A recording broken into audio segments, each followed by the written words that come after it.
whatever turns you on, many times we don't share with other people because we're afraid we're going to be judged.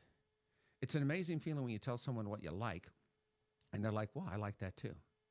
It's amazing if you're going to be with someone, boundaries are important. If you're going to be with someone and you like rough, you like bondage, you like certain types of sex, always talk about it. Have boundaries, have safe words, all those different things. But when sex occupies your life so much as it's done mine for years, it ruins everything. The difference between an addict who uses drugs, who uses alcohol, gambling, still a lot of the same things happen to us, the mental health issues. You become lonely, you become isolated. You start to hate yourself. You start to think nobody likes you, nobody loves you, nobody wants you.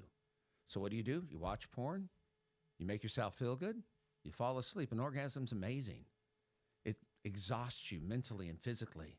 Many people, right when they're after, a lot of men, boom, go to sleep. A lot of women can have more endurance. A lot of men too, not taken away from that. But there's all that workup, all that for a short period of time to have an orgasm, and then it's over, and then you start again. When I was in the middle of my sex addiction, the hours I would spend finding someone, going to strip clubs, escorts, all the anticipation, it was so exciting. Then when the sex was over or the situation ended, whatever it was, I was still depressed. I was still suicidal. I thought to myself, and I still think to myself sometimes today, God damn, I got to pay for people to be in my life. But the reality is I pay for people to go away because I get what I want, they get what they want. Now, that's something that many people don't like and many people don't hear. Well, I think in this world, in this country, throughout history, women have been used and lied to and cheated and manipulated when it comes to sex. If a gift is involved, whether it's money, whether it's a trip, whether it's clothes, I see nothing wrong with that. As long as you feel good about yourself, who cares? Because think about it. If you're in a relationship, you have a title, but you're still doing the same thing and getting treated the same way. There's so many different outlets for those of us who deal with porn addiction. One of the things is we have to really look at what does the porn do for us? It lets us hide. It lets us dissociate. It lets us run away from everything. It also tells us, well, gee, I don't have to be emotionally involved with another human being and get hurt, be abandoned, mistreated, lied to, used, all those things that could happen in a real relationship because porn isn't real, no matter what any of us think. It's just not real. It's a product. It's been around since the beginning of time, just in different forms, just in different ways that people look at it. You have politics that get involved with porn. You have religion that gets involved with porn. You have cultures that get involved with porn. You have people who say that certain cultures are more sexual and more spicy, certain sexual things other people are willing to do because of their culture. Really? I've been with many different women, many different cultures, many different backgrounds. Some enjoy certain things, some don't. One of the big things that I believe from my experience in talking to a lot of people, your sexual views are also based upon how you're brought up with your family. If your family is very against sex and say it's bad until you're married, whether it's kissing, whether it's touching, whether it's oral sex, whether it's being fingered, whether it's getting a hand job, all these simple things that people do now. The word simple, when I say, is simple to a person who's doing it. I did a talk at a high school years ago, and I was blessed to have a psychologist, a gentleman with me, and a therapist. This was in the state of Mississippi. And it was a very interesting school. Most of the families there were high-tech families, a lot of wealth.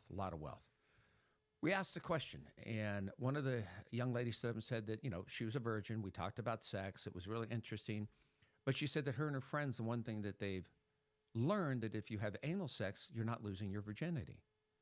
And since that, I was like, okay, listen to her. The female therapist that was there, we talked to everybody. It was really an interesting conversation. They were told that.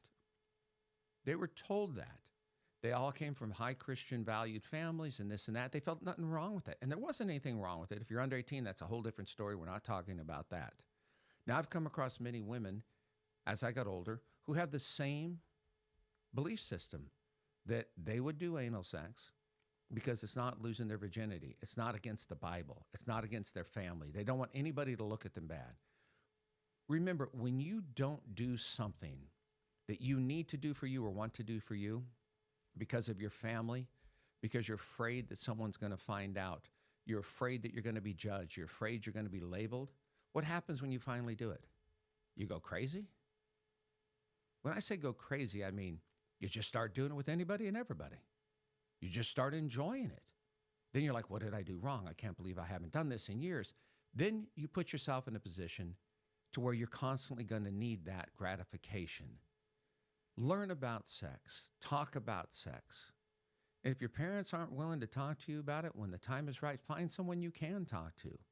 Don't just take the first thing you were ever told or taught about sex as this is what sex is. This is what intimacy is. You know, there's certain religions out there that only have sex to procreate. If you're going to do that, then that's fine for you. There's certain religions out there that say you should never use any type of birth control. It's against God. It's against this. Really? Again, I'll go back to Bibles. Stories are written by men controlling things. The most important thing that I can share with people about a porn addiction, when I say porn and sex, same thing but different. The porn addiction is watching porn, getting off on porn, having it on your social media, driving in the street, watching it on your phone, having it on your computer, it's at your work. Nowadays, if you're watching something and you have it on anything that's involved with work or anybody else can get into it, you could lose your job. You could be accused of something, harassment, being a predator if another person sees it, if a woman sees it and you're watching it. There's so many things you have to be aware of and be careful of. I'm not telling you how to live your life. If you want to take those chances, do. But it becomes an obsession to where you close yourself off from others. Then, when you engage in someone and you don't get that feeling that you get from porn, then you're not going to interact with other people. You're going to isolate. You're going to say, well, gee, I can enjoy the porn. I can enjoy myself. I can do this. I can do that.